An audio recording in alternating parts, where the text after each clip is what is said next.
कहते हैं भगवान शिव का दर्शन अगर सपने में भी हो तो इंसान को जीवन मृत्यु के चक्र से मुक्ति मिल जाती है।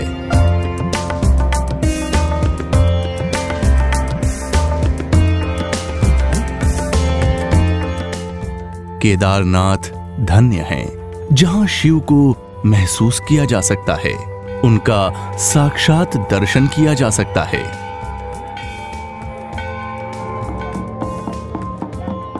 केदारनाथ के दर्शन साक्षात भगवान शिव के दर्शन करने जैसा है।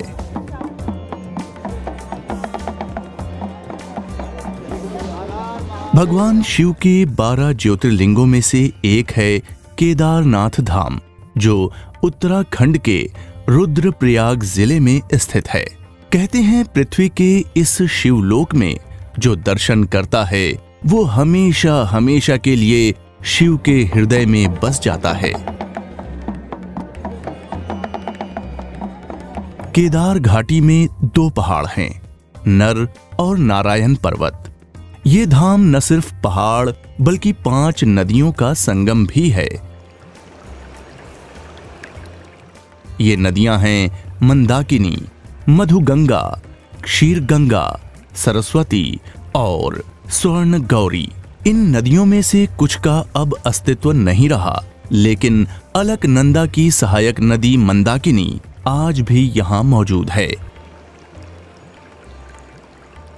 केदारनाथ धाम को लेकर ये मान्यता है कि यहाँ पर भगवान शिव से भक्तों का सीधा मिलन होता है। तो चलिए जानते हैं हिमालय के ऊंचे शिखरों के बीच बसे केदारनाथ का इतिहास। केदारनाथ धाम को अर्ध ज्योतिर्लिंग कहते हैं। नेपाल के पशुपतिनाथ मंदिर को मिलाकर यह पूर्ण होता है। यहां स्थित स्वयंभू शिवलिंग अति प्राचीन है। महाभारत के युद्ध में विजयी होने के बाद पांडव कौरवों की हत्या के पाप से मुक्ति पाना चाहते थे।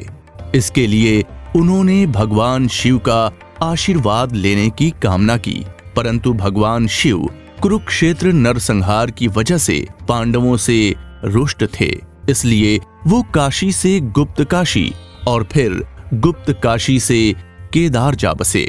पांडव उनका पीछा करते करते केदार पहुंच गए। तब भगवान ने बैल का रूप धारण किया और अन्य पशुओं के साथ जाकर मिल गए।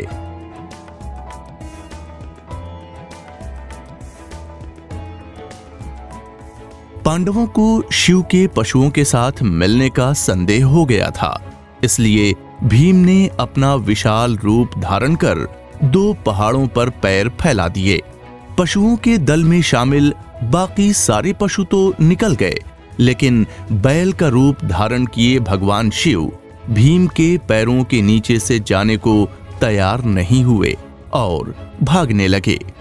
तब भीम ने बैलों को पकड़ने की कोशिश की, लेकिन भगवान शिव बैल के रूप में भूमि में समा गए। लेकिन इसी बीच भीम ने बैल की त्रिकोणात्मक पीठ का भाग पकड़ लिया।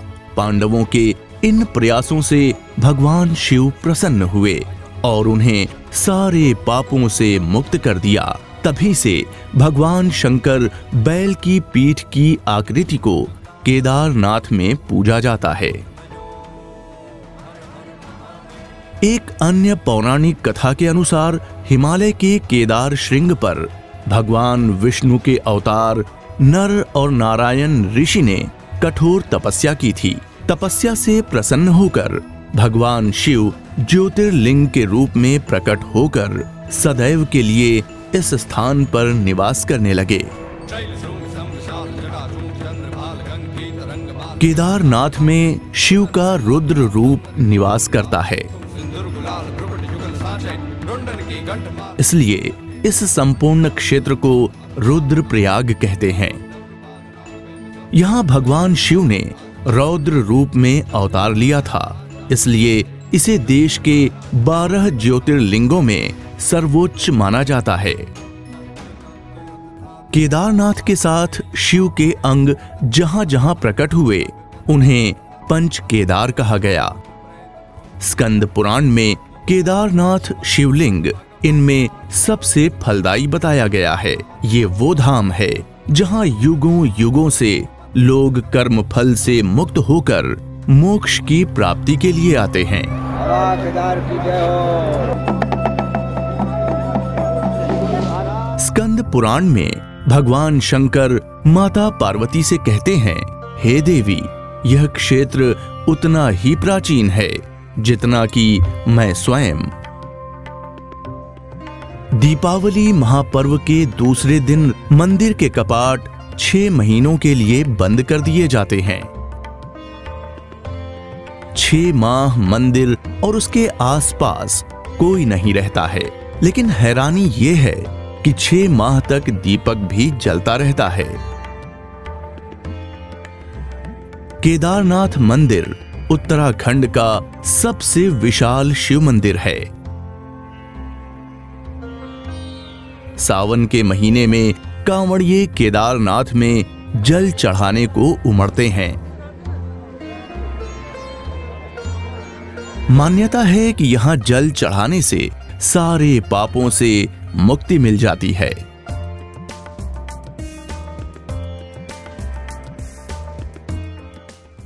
साल 2013 में केदारनाथ में आई विनाशकारी बाढ़ ने भारी तबाही मचाई थी और हजारों लोग देखते ही देखते विनाश लीला के शिकार हो गए थे। बावजूद इसके इस पवित्र मंदिर को कोई नुकसान नहीं पहुंचा,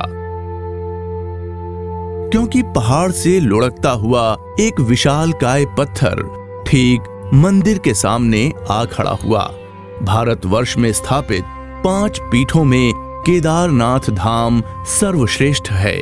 मान्यता है कि यहाँ पहुंचने मात्र से भक्तों को समस्त पापों से मुक्ति मिल जाती है। साथ ही सच्चे मन से जो भी केदारनाथ का स्मरण करता है, उसकी मनोकामनाएं जरूर पूर्ण होती हैं। ऐसे ही और भी वीडियोस को देखने के लिए खबरी मीडिया के YouTube चैनल को सब्सक्राइब करें, इसे लाइक करें और बेल आइकन दबाना न भूलें।